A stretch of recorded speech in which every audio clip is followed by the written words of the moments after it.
Meghan Markle's estranged father has revealed in an emotional interview that he sent her roses for her 40th birthday in his latest attempts to rebuild their broken relationship. Retired Hollywood lighting director Thomas, 77, who lives 70 miles away from the Sussex's mansion, has not spoken to the Duchess of Sussex since she married Prince Harry 3 years ago.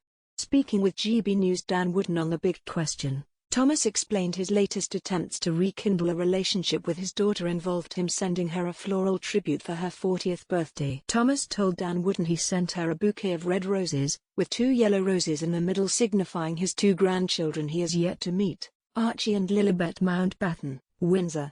"I wished her a happy birthday and brighter days ahead, but I've not heard back," Thomas said. Mr. Markle, who has never met Harry or his grandchildren, previously told reporters he remains confused over why their great relationship broke down. Mr. Markle has had a strained relationship with his daughter ever since the royal wedding, before which he struck a deal with a paparazzi photographer to stage photos of him. He then pulled out of walking Meghan down the aisle at the ceremony after suffering a heart attack, with Prince Charles taking his place. Speaking with Dan Wootton on The Big Question, he became emotional as he spoke of hoping to one day holding his 2 grandchildren for the first time. Thomas also largely blamed Prince Harry for he and Meghan's acrimonious breakdown in communication.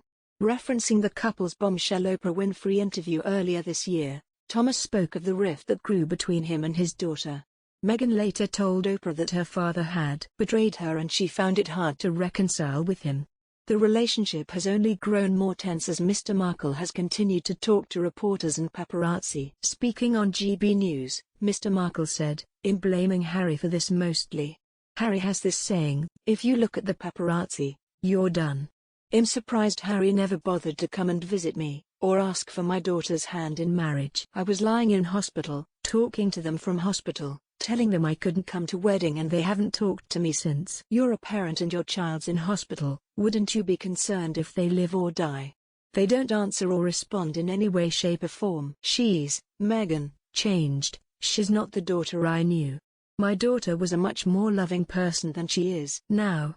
But Thomas was also quick to speak about his 2 grandchildren that he holds out hope for one day meeting and reserved special praise for the name Lily. "I call her Lily, that's my Lily. It's the perfect name for her. But I don't think Lilibet is necessary. Lily is the perfect name.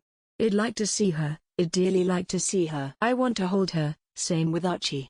Mr. Markle has previously threatened to take his estranged daughter to court in order to see his grandchildren. But with his ailing health continuing to deteriorate, Thomas has said he fears he will never get to meet Archie, too, or baby Lilibet, who was born on June 4.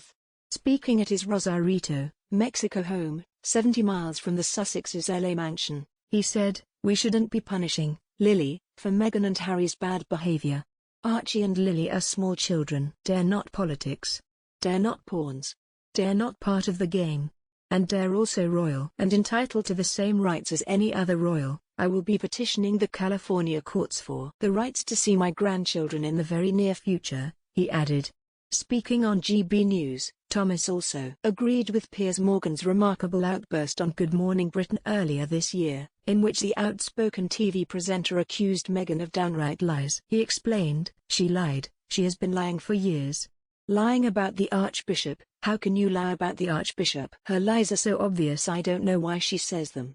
When pressed by Wootton on if Meghan had the capacity to lie in her younger years, Thomas denied this. "No, she did not. This is new, this is since Harry. Harry is the influence here. I don't know if he or she is the one behind it, but I really think Harry and probably the Soho friends have changed her in a bad way, not a good way."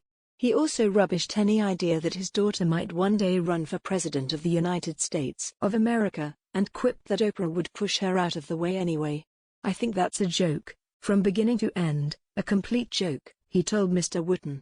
"I don't think she has any ambition to be mayor, governor or president. I don't think that's in her mind at all. Oprah would push her out of the way anyway."